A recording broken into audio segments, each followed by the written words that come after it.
जय हिंद दोस्तों, मेरा नाम है राज। आप देख रहे हैं हमारा YouTube चैनल इलेक्ट्रिक लोचा। और यहाँ पर आप देख पाएंगे हमारे सामने हमारा एक बनाया हुआ प्रोजेक्ट जिसमें हमने 2 माइक्रो कंट्रोलर यूज किए हैं। यहाँ पर आप देख सकते हैं 2 माइक्रो कंट्रोलर है। इसके द्वारा आप 3 सर्किट समझ पाएंगे। स्विंग मोटर कैसे काम करती है, प्रैक्टिकली, थियोरिकली, दोनों ही। कम्युनिकेशन साथियों कैसे काम करता है आउटडोर और इंडोर के बीच में, वह आप डिटेल से समझ पाएंगे, थियोरिकली और प्रैक्टिकली दोनों। और यहाँ पर आप देखेंगे डिस्प्ले, ये 7 सेगमेंट डिस्प्ले है। यह कैसे काम करती है माइक्रो कंट्रोलर के साथ में, आप इसे कैसे चेक कर सकते हैं। तीनों ही चीजों को आप थ्योरी में और प्रैक्टिकल में, दोनों ही चीजों में आप सामने देखोगे। तो सबसे ऊपर यहाँ लिखा हुआ है स्विंग मोटर। तो सबसे पहले आज हम एक्सप्लेन करेंगे स्विंग मोटर का सर्किट। उसके बाद हम एक्सप्लेन करेंगे कम्युनिकेशन का सर्किट, कैसे इजीली उसको ट्रेस किया जा सकता है और रिपेयर किया जा सकता है, क्योंकि यहाँ पर सब कुछ ओपन दिखाई देगा, बड़ा बड़ा। यहाँ पर आप देख सकते हैं बिल्कुल सब कुछ ओपन दिखाई देने वाला है। ऐसा नहीं है कि पीसीबी के दूसरी तरफ पलट कर देखना पड़े और फिर ऐसे वैसे। तो साथियों यहाँ पर आप स्विंग मोटर देखेंगे, कम्युनिकेशन देखेंगे, डिस्प्ले देखेंगे। इन तीनों ही चीजों को देखेंगे तो यहाँ पर सारे कंपोनेंट वर्किंग में एक ही बोर्ड पर ऊपर लगे हुए दिखाई देंगे। यह किसी बोर्ड को नहीं खोला है हमने, यह हमारा खुद का बनाया हुआ प्रोग्राम है। और यहाँ से हम शुरू करेंगे सबसे पहले स्विंग मोटर से, क्योंकि स्विंग मोटर ही यहाँ सबसे ऊपर लिखा है। इसके बाद लिखा है कम्युनिकेशन, इसके बाद लिखा है डिस्प्ले। एक के बाद एक वीडियो आपको मिलेंगी, तो चैनल को सब्सक्राइब कर लेना ताकि आप अच्छे से समझ सको कि चीजें कैसे काम करती हैं और उन्हें आसानी से चेक करके रिपेयर कर सको। सबसे पहले साथियों आप देख पा रहे हो कि 2 एसएमपीएस है। यहाँ पर दोनों ही एसएमपीएस में हमें पावर देनी पड़ेगी, क्योंकि यह वाला सर्किट हमारा कम्युनिकेशन करने के बाद ही चल पाएगा। ये कम्युनिकेशन वाली वायर है, सिग्नल वायर। इसको पहले हमने अलग कर दिया है, क्योंकि पहले हम दिखाना चाहेंगे कम्युनिकेशन का एरर। तो यहाँ पर साथियों हम ये दोनों में ही पावर दे देते हैं एक साथ, इस पावर सप्लाई में भी, इस पावर सप्लाई में भी।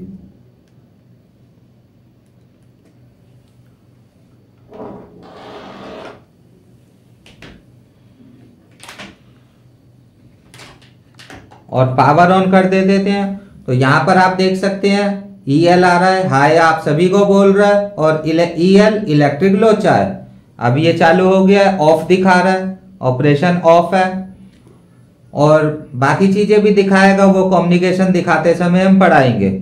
तो यहाँ पर आप देख सकते हैं ये कम्युनिकेशन सिग्नल भेजने की कोशिश हो रही है यहाँ पर, लेकिन हमने यहाँ से तार ब्रेक कर रखी है सिग्नल की, तो यहाँ से यहाँ कोई भी सिग्नल नहीं जा रहा है।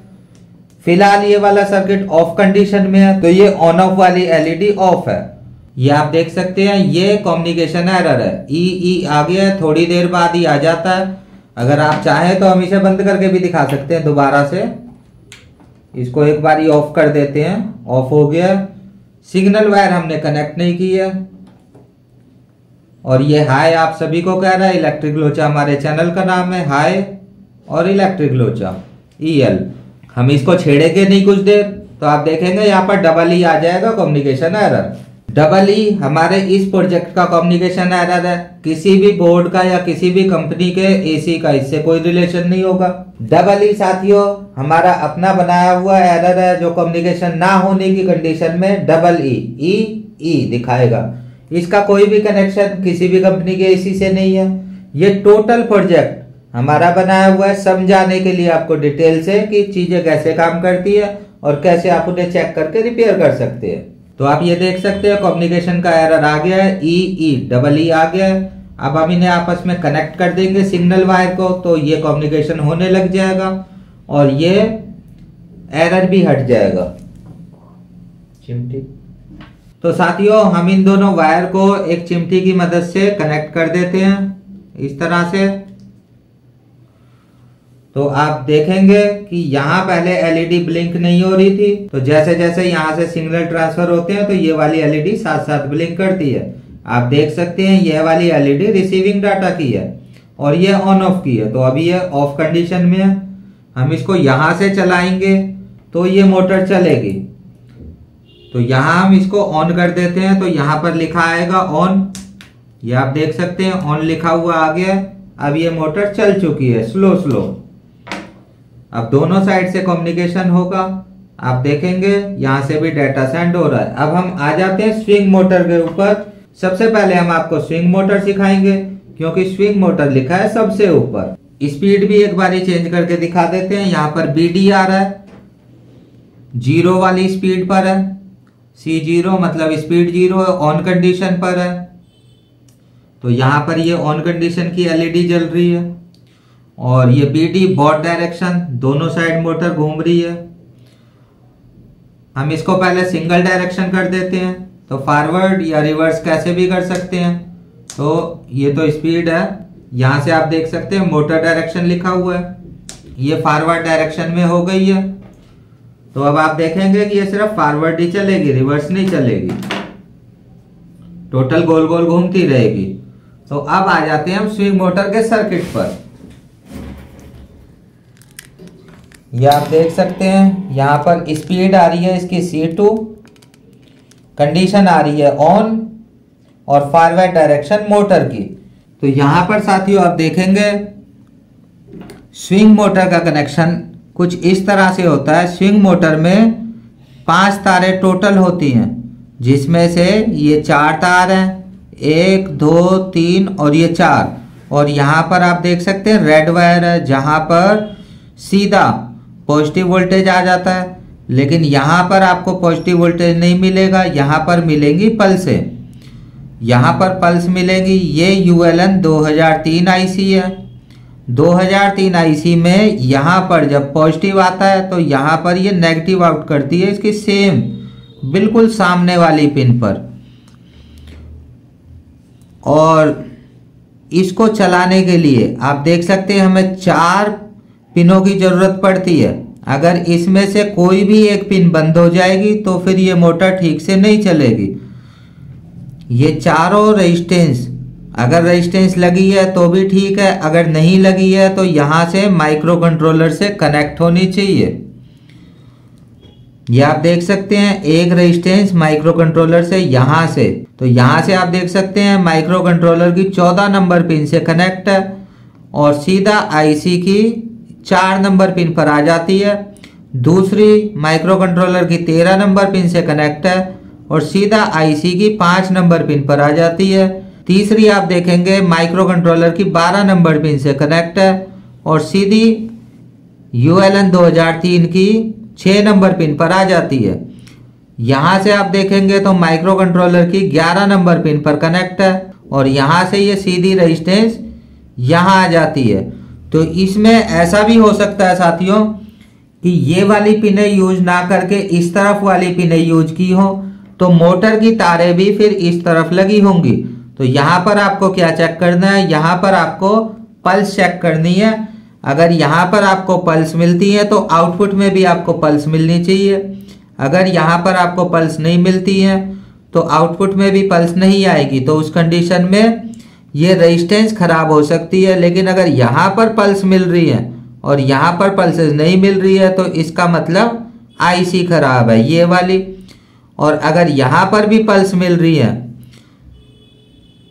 तो फिर इसका मतलब मोटर के गियर अंदर से खराब हो गए हैं, मोटर फिर घूम नहीं रही है या फिर जाम हो गई है। तो इसकी पल्स हम आपको चेक करके दिखाएंगे किस तरह की आएगी। छोटा DSO। तो साथियों जैसा आप सभी जानते ही है, हम टेबल पर काम करते वक्त भी और सभी को सजेस्ट करते हैं कि छोटे DSO का इस्तेमाल करें, इससे फाइल जल्दी से मिल जाता है। और बड़े DSO की तरह इसको एक जगह इस्तेमाल करें ऐसा नहीं है, जहां मर्जी जिस मर्जी टेबल पर इस्तेमाल कर लेते हैं आसानी से, इसलिए हमें पसंद है ये छोटा। हाँ, जब कुछ रिसर्च वगैरह करते हैं तभी खाली हम बड़े DSO का यूज करते हैं।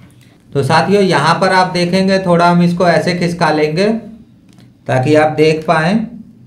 यहाँ पर आप देखेंगे छोटा DSO हमने ऑन करके रख लिया है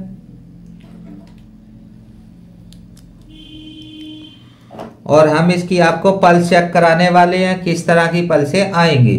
तो मोटर चल रही होगी। तो साथियों हम इसकी ग्राउंड पर एक प्रोब रखेंगे। यहाँ पर ग्राउंड है, आप देख सकते हैं हमने कहाँ रखी है, 7805 की ग्राउंड पर रख ली है। और यहाँ पर हम पल्स चेक करेंगे। तो यहाँ से साथियों आप देखेंगे कि हमने इसकी पिनें यूज की हैं ऊपर से 1 2 3 4 चौथी पिन यहाँ पर यूज की है। तो सबसे पहले हम चौथी पिन पर चेक करेंगे। तो यहाँ पर आप देख रहे हैं हमें पल्सें मिल रही हैं। उसके बाद हम पांचवी पिन को चेक करेंगे। तो यहाँ पर भी साथियों हमें पल्स मिल रही है। और यहाँ हम छठी पिन पर चेक करेंगे। 6 नंबर पिन पर भी हमें साथियों पल्स मिल रही है। तो इसी तरह से जब आपकी मोटर रनिंग कंडीशन में है, चाहे वो दोनों तरफ चल रही है या वो सिंगल डायरेक्शन में चल रही है, आप देख सकते हैं सिंगल डायरेक्शन में घूम रही है ये, लेकिन पल्सें आपको सभी पिनों पर मिलनी चाहिए। तो लास्ट में साथियों 7 नंबर पिन चेक करेंगे। तो यहाँ भी हमें पल्स मिल रही है। इसी तरह से साथियों हम आउटपुट में चेक करेंगे कि आउटपुट में हमें पल्स मिल रही है कि नहीं। तो आउटपुट में हम चेक करेंगे तो आप देख सकते हैं आउटपुट में भी हमें पल्स देखने को मिल रही है। लेकिन यहाँ पर जो मिलने वाली पल्स है वो 5 वोल्ट में है और यहाँ पर जो मिलने वाली पल्स है वो 12 वोल्ट में है, क्योंकि स्विंग मोटर चलती है 12 वोल्ट से। तो यहाँ पर आप देखेंगे साथियों यहाँ पर हमें पल्स मिल रही है और यहाँ पर हम देखेंगे तो यहाँ पर भी हमें पल्स मिल रही है। यहाँ पर देखेंगे तो यहाँ पर भी पल्स मिल रही है और यहाँ पर देखेंगे तो यहाँ पर भी पल्स मिल रही है। इसी तरह से हमें चारों ही पिनों में पल्स मिलनी चाहिए। तो इसका मतलब क्या है कि हमारी आईसी भी ठीक है और हमारी माइक्रो कंट्रोलर से आने वाली पल्स भी ठीक है और ये रेजिस्टेंस जो हमने 4 लगा रखी है मोटर को चलाने के लिए ये भी बिल्कुल ठीक है। तो इस तरह से आपको ये चेक करना है। अगर कोई भी किसी भी पिन पर पल्स मिस है तो इसका मतलब इस तरफ आ रही है, इस तरफ नहीं आ रही है, तो इसका मतलब आपको आईसी चेंज कर देनी है। अगर यहाँ पर ही नहीं मिल रही है तो इसका मतलब रेजिस्टेंस खराब हो सकती है अगर बीच में लगी है तो साथियों इससे नेक्स्ट जो बारी होगी वो होगी कम्युनिकेशन को डिटेल से समझाने की। कौन कौन से ट्रांजिस्टर उसमें लगे हो सकते हैं, किस टाइप के ट्रांजिस्टर लगे हो सकते हैं, किस टाइप की रेजिस्टेंस लगी हो सकती है। हम यहाँ पर आपको दिखाते हैं एक बारी डायरेक्शन भी चेंज करके। यहाँ पर आप देख सकते हैं मोटर डायरेक्शन लिखा हुआ है। तो ये स्विच हमने बनाया मोटर डायरेक्शन के लिए। तो हम इसको एक बारी प्रेस करेंगे तो बोथ डायरेक्शन ये फॉरवर्ड और ये रिवर्स डायरेक्शन में आ गई है। आप देख सकते हैं आरडी लिखा हुआ है, मोटर रिवर्स चलने लगी है। तो इस तरह से साथियों कम्युनिकेशन काम करता है। ये कागज पर बनाया हुआ सर्किट नहीं है, बाकायदा टोटल वर्किंग प्रोजेक्ट है कम्युनिकेशन के साथ, डिस्प्ले के साथ और स्विंग मोटर के साथ। तो इससे बेहतर मुझे नहीं लगता कि आप किसी तरह से समझ पाएंगे। अगर आपको वीडियो अच्छी लगी है तो लाइक कर दिया करें और अगर आप चैनल पर नए आए हो तो सब्सक्राइब कर लेना, नोटिफिकेशन बेल को दबा देना, क्योंकि हम इसी टाइप के प्रोजेक्टों की वीडियो और भी लेकर आएंगे बिल्कुल इजी स्टेप में समझाने के लिए। ये सब कुछ आपके लिए करते हैं हम टाइम निकाल कर। तो हमें बदले में भी कुछ चाहिए होता है, वो होता है आपका लाइक और एक अच्छा सा कमेंट। आज की वीडियो में साथियों इतना ही। जय हिंद, जय भारत।